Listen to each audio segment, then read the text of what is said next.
Hi, it's Joey! Sasagutin po natin ang reaction video ni Sister kay Father Jeffrey. Bali, sa video po na ito, kinokorek po niya si Father dahil sa tatlong bagay na ito. Una ay ang pagsa-sign of the cross.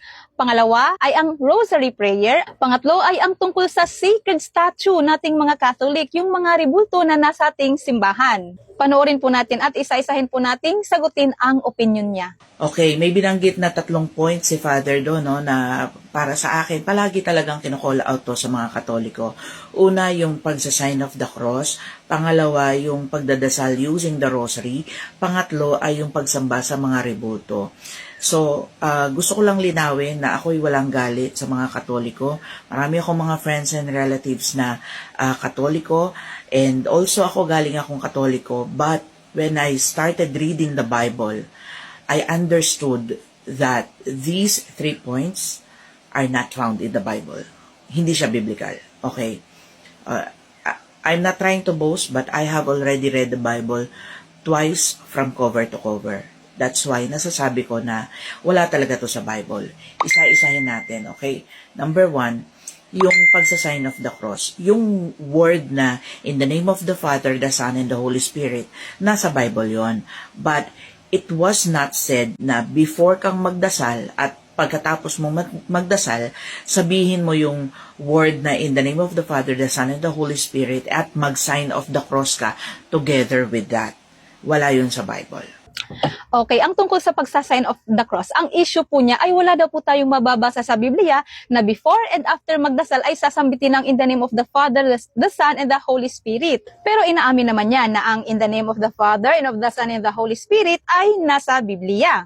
Sis, I respect your opinion, pero hindi ibig sabihin nun na hindi ka na pwedeng i-correct. Lalo na kung ang opinion mo ay dahil lamang sa iyong maling pagkaunawa at hindi nakabase sa katotohanan. Na-appreciate ko na inamin mo na ang in the name of the Father, the Son, and the Holy Spirit ay nasa Biblia nga. Kaya malinaw na walang masama kung gagamitin man natin ito sa pagdarasal. Dahil actually, ang ating Panginoong Hesus mismo ang nagbigay ng mga salitang yan. Mababasa natin sa Matthew chapter 28 verse 19. Ngayon, tayong mga Katoliko, alam niyo ba kung bakit binabanggit natin ang in the name of the Father, the Son, and the Holy Spirit bago natin simulan ang pagdarasal? Dahil bago pa man natin simulan ang ating mga prayer, kinikilala natin ang ating mga panalangin ay inialay natin sa Diyos, ang Ama, Anak, at Espiritu Santo, hindi sa ibang Diyos. At sa pamamagitan ng pag-sign of the cross, ipinapahayag natin ang pagliligtas na ginawa ni Kristo sa krus para sa atin. At pagkatapos ng ating panalangin, binabanggit ulit natin ang Ama, Anak, at Espiritu Santo bilang tanda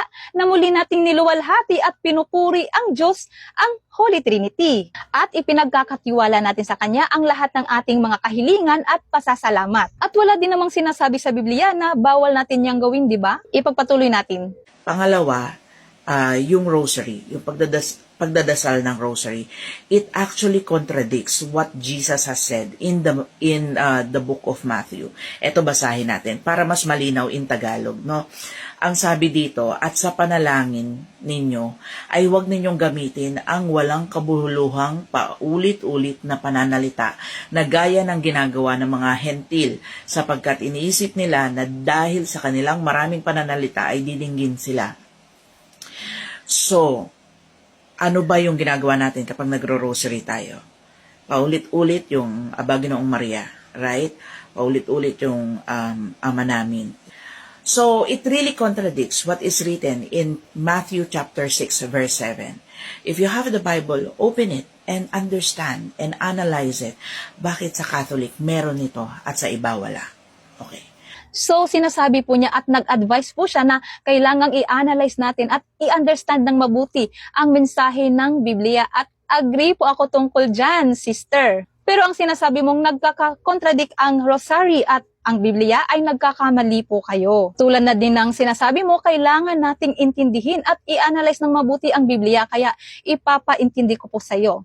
Ang Bible verse na inilapag mo ay ang Matthew chapter 6 verse 7. Ito yung nakasulat at malinaw na nakatuto ka lang sa salitang paulit-ulit na panalangin nang hindi iniintindi ang buong context ng talata. Alam niyo po ba na hindi ang paulit-ulit na panalangin ang issue dito? Dahil in fact, si Jesus Christ man ay nagdarasal din ng paulit-ulit at mababasa natin yan sa Matthew chapter 26 verse 44. At muli niya silang iniwan at nanalangin ikatlong ulit na sinasabi ang gayon ding mga salita. 'Di ba? Kahit si Jesus ay nagdarasal ng paulit-ulit. Another Bible verse. Dito sa Psalm chapter 136, alam nyo ba na ito ay isang powerful meditative prayer built in repetition? Yes po, paulit-ulit na panalangin po ito na ginagawa ng mga alagad ng Diyos. Kaya hindi po ang paulit-ulit na mga salita o paulit-ulit na mga panalangin ang issue dahil ginagawa din naman yan ng ating Panginoong Jesus at ng mga alagad ng Diyos noong unang panahon. So ano nga ba ang issue at ano ang kinukundina ni Jesus Christ base sa talatang ito? Ang walang kabuluhang panalangin. Pinuputo nyo po kasi kaya hindi nyo tuloy na-address kung ano ba talaga ang totoong issue sa talatang yan. Porket ba may repetitive prayer ang Catholic, dyan na kayo nakafocus dahil ang Catholic ay gumagawa niyan para lang maparatangan ang simbahan? Pero malinaw naman sa Biblia na kahit noon pa ang mga alagad ng Diyos at kahit mismo ang ating Panginoong Hesukristo, inuulit ang mga salita. Huwag niyo pong tanggalin ang totoong issue. Ang totoong issue po dyan sa Matthew chapter 6 verse 7 ay ang walang kabuluhang panalangin. Ngayon, ang rosary prayer ba ay walang kabuluhang panalangin? Hindi, lalo na kung ito ay dinarasal ng may pananampalataya at kung sinasambit ito mula sa puso. Isa pa, ang rosary prayer ay pagninilay o meditation sa buhay ng ating Panginoong Hesus. At lahat ng prayer sa loob ng rosary ay makikita sa Biblia, kaya ang rosary po ay walang kontradiksyon sa Biblia. Bagkus ito ay isang biblical-based prayer of meditation na nakasentro kay Kristo. Paano ko nasabi? Subukan mong aralin kung ano talaga ang nilalaman ng Holy Rosary upang ikaw mismo ang makawitness. Ipagpatuloy natin. Pangatlo, this one is very controversial. No? Ito ay sobrang ikinagagalit ng Diyos. That's why it was written in the second commandment. No? Basahin natin in Exodus chapter 20 verse 4 to 5. Ang sabi dito, huwag kang gagawa para sa'yo ng larawang inanyuan o ng kawangis man ng anumang anyo na nasa itaas ng langit o nasa ibaba ng lupa o nasa tubig sa ilalim ng lupa. Huwag kang gagawa ng kahit na anong anyo. Okay? Pero ano yung mga rebulto? Anyo sila, di ba?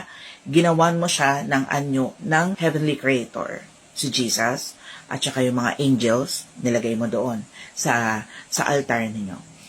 In verse 5, sabi dito, huwag mong yuyukuran sila o paglilingkuran man sila sapagkat akong Panginoon mong Diyos ay Diyos na mapanibughuin.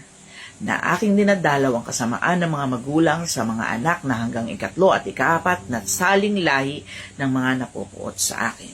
So very naman, di ba? Very clear naman yung sinasabi doon sa Bible. Now, the question is, bakit meron silang rebulto? If that already violates the second commandment. Mapapansin po natin na pinuto niya ang Bible verses at ginawa niyang second commandment ang you shall not make graven images. Sis, kung totoo pang pinagbabawal ng Diyos ang mga rebulto o mga graven images, tandaan niyo po na ang templo ni Haring Solomon ay punong-puno ng mga rebulto. Ang templo na ginawa ni Haring Solomon para sa Diyos. Mababasa natin yan sa unang hari chapter 6 verse 29 at saka sa unang hari chapter 6 verse 23 to 27. At sa Ezekiel chapter 41 verse 18 to 20 naman ay mababasa natin na ang Diyos ay tinatanggap ang mga rebulto dahil these are artistic carvings of heavenly beings and nature, dinisenyo bilang refleksyon ng pagiging banal ng Diyos at hindi ginagamit upang sambahin. Iyan po ang issue kung ang rebulto mismo ay siya nang sasambahin. At marami pa tayong Bible verses kung saan ang Diyos ay nagpagawa ng mga rebulto bilang kasangkapan ng kanyang kapangyarihan at presensya. So ang second commandment po ay hindi ang you shall not make graven images. Pinutol mo lang po ang phrase na yan at ginawa mong second commandment. Ang phrase na yan ay kabilang po siya sa buong konteksto ng first commandment, ang "You shall not have strange God before me." Ang mga tao kasi noong unang panahon ay gumagawa sila ng mga ribulto, ng mga nilalang at ginawa nilang mismong Diyos. Halimbawa ito yung mga ginagawa ng tao noon. Nag-iimbento sila ng Diyos. Ibig sabihin, sumasamba sila ng ibang Diyos. Kaya pasok po yan sa first commandment na dapat walang ibang Diyos na sasambahin. Hindi po issue ang gumawa ng ribulto o mga imahe. Ang issue po ay kung gumawa ka na ng sarili mong Diyos or sumasamba ka sa ibang Diyos. Kasi kung bawal palang gumawa ng imahe, bawal sana tayong magpa-picture, bawal sana tayong mag-drawing ng mga hayop o mga halaman, bawal sana tayong gumawa ng mga figurines pang display sa bahay, di ba? Ngayon, may ibang Diyos ba ang Catholic? Wala. Ang Diyos ng mga Catholic ay ang nag-iisang Diyos na buhay, ang Diyos na lumalang ng sanlibutan. Ang Holy Trinity, ang Ama, Anak at Espiritu Santo. Kaya mali po ang mga paratang ninyo na sumasamba ang Catholic ng ribulto. Ang mga ribulto na nasa Catholic Church ay hindi mga Diyos na sinasamba, kundi paalala ng mga banal na tao na naging tapat sa Diyos. Katulad ng mga larawan ng ating mga mahal sa buhay, i-display natin sa mga bahay natin, di ba? Kapag tinitingnan natin ang kanilang mga larawan, naaalala natin sila. Kaya mahalaga talaga na intindihin nating mabuti ang totoong mensahe ng buong Biblia. Huwag po nating putulin ang talata at bigyan ng maling kahulugan.